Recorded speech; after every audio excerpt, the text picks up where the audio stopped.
Hello दोस्तों, राधे राधे। कैसे हैं आप सभी?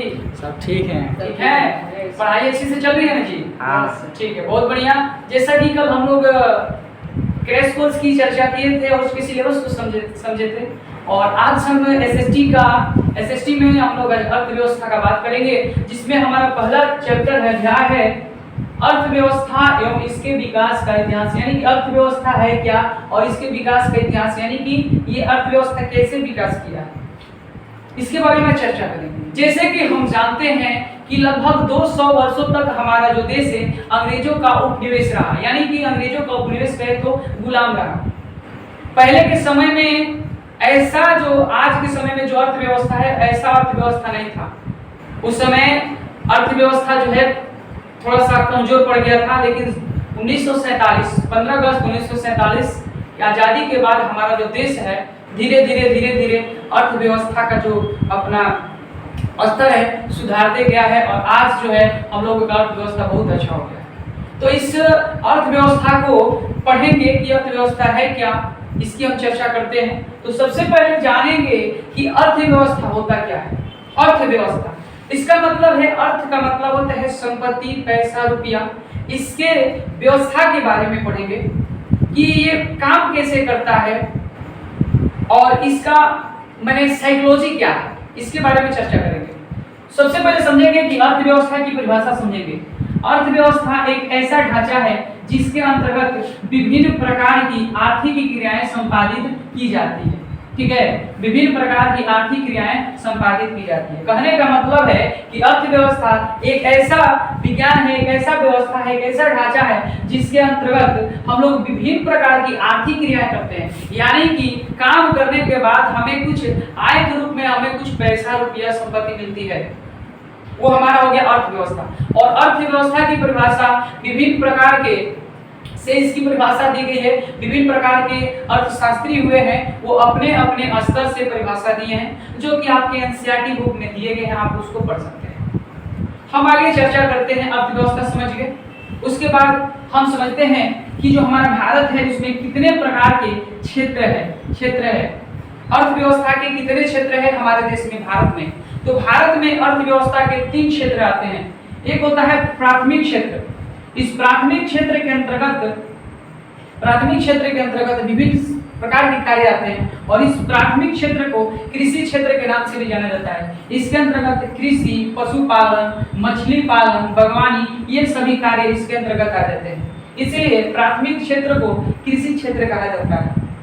आजादी के बाद हमारे अर्थव्यवस्था में और हमारे राष्ट्रीय आय में सबसे ज्यादा अगर किसी का योगदान होता था तो कृषि क्षेत्र का होता था। लेकिन समय बदलते गया, देश में उन्नति होते गई, विकास होते गया, टेक्नोलॉजी बढ़ती गई, ठीक है, जिसके वजह से अब ये क्षेत्र नहीं रहा, लेकिन इसका बहुत बड़ा अभी भी योगदान है।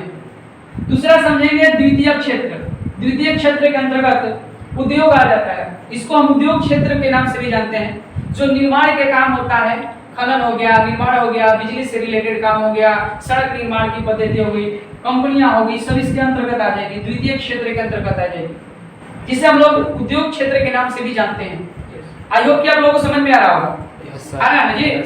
ठीक है, चलिए अगला समझेंगे तृतीय क्षेत्र। ये तृतीय क्षेत्र क्या होता है? तृतीय क्षेत्र को सेवा क्षेत्र के नाम से जानते हैं। इसके अंतर्गत विभिन्न प्रकार की सेवाएं दी जाती है, जैसे रेलवे की सेवा हो जाए, बैंकिंग की सेवा हो जाए, और विभिन्न प्रकार की जो सर्विसेज है जो कि जनता को दिया जा रहा है, चाहे वो प्राइवेट हो या गवर्नमेंट हो, ठीक है ना, उस तरह की जो विधि व्यवस्था है उसको हम तृतीय क्षेत्र के अंतर्गत रखे हैं। आई होप कि आप लोग समझ में आ रहा होगा। आगे देखते हैं। देखिए, विश्व में अर्थव्यवस्था के प्रकार, ये तो अभी समझे कि भारतीय अर्थव्यवस्था के 3 क्षेत्र हैं, यानी कि इसको 3 भागों में बांटा गया है। वैसे ही हम विश्व में समझेंगे कि अर्थव्यवस्था के कितने प्रकार हैं। तो विश्व में अर्थव्यवस्था के 3 प्रकार हैं। सबसे पहला विश्व में अर्थव्यवस्था के जो प्रकार है, पूंजीवादी अर्थव्यवस्था। यह एक ऐसी अर्थव्यवस्था है, एक ऐसी अर्थव्यवस्था की प्रणाली है जिसके अंतर्गत निजी कंपनियां होती है, निजी जो लोग होते हैं, प्राइवेट लोग जो होते हैं, वो अपना संपत्ति को बढ़ाने के लिए, अपने अर्थव्यवस्था को बढ़ाने के लिए काम करते हैं, निजी लाभ के लिए इसमें काम करते हैं। इसके मालिक जो होते हैं निजी होते हैं, ठीक है। जो भी काम होगा उसका वो खुद लाभ उठाएंगे, फायदा हो या घाटा हो, नुकसान हो, जो भी हो, ये झेलेंगे। यानी कि प्राइवेट काम इसमें इसके अंतर्गत आ जाएगा। उसको अपनाने वाले देशों में जापान है, यूएसए है, जापान है और बहुत सारे और सब देश है, जैसे ऑस्ट्रेलिया है। इस प्रकार से बहुत सारे आपको देश मिलेंगे जो कि पूंजीवादी अर्थव्यवस्था को अपनाए हैं। यानी कि पूंजी पे ज्यादा इनका फोकस रहता है कि ज्यादा से ज्यादा पैसा हम कैसे कमा लें, चाहे इससे लोगों का नुकसान ही क्यों ना हो, खुद का फायदा, खुद का लाभ होना चाहिए। अब हम समझेंगे दूसरा समाजवादी अर्थव्यवस्था की हम बात करते हैं तो इसके अंतर्गत एक ऐसी अर्थव्यवस्था जिसमें होता क्या है कि निजी न लाभ देकर के सार्वजनिक लाभ की देखी जाती है। यानी कि लोगों की भला हो, सरकार सोचती है कि लोगों की भला हो, भलाई की काम इसमें होता है। इसको बनाने वाले में चीन है, क्यूबा है और सारे देश हैं।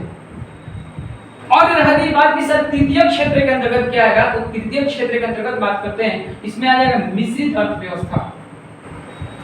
तो इसके अंतर्गत पूंजीवादी अर्थव्यवस्था और समाजवादी अर्थव्यवस्था दोनों इसके अंतर्गत सम्मिलित हो जाते हैं। यानी कि निजी भी काम होता है और सार्वजनिक काम भी होता है। इसके अंतर्गत हमारा भारत जो देश है मिश्रित अर्थव्यवस्था को अपनाने वाला देश है। और मिश्रित अर्थव्यवस्था को अपनाने वाले देशों में और बहुत सारे देश हैं। आई होप कि आज आप लोगों को समझ में आ रहा होगा। ठीक है मित्रों, तो आज हम इतना ही समझे। नेक्स्ट वीडियो में अगले जो दिन है कुछ और पढ़ेंगे, विशेष पढ़ेंगे और अगला सीरीज हमारा कल आएगा। तब तक के लिए